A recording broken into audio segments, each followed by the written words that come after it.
Hey everyone, want to see all the apps installed on your Google TV? Sometimes it's confusing because apps can get buried under recommendations or not appear on the home screen, or you install new apps from the Play Store that you can't find easily. In this tutorial, I'll show you how to view all your apps on Google TV. So let's get started. From your TV home menu, use your TV remote to navigate to the settings gear icon.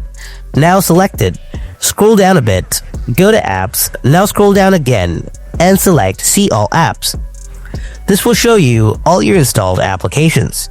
You can scroll through all installed apps to see everything on your device. If you want to look for your system apps, then scroll down to the bottom. Select Show System Apps.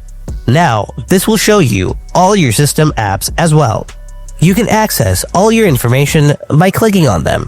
And that's it. Now you can easily see all the apps installed on your Google TV and manage them however you want.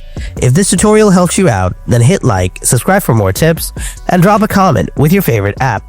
I'll see you in the next video. Until then, stay tuned and take care.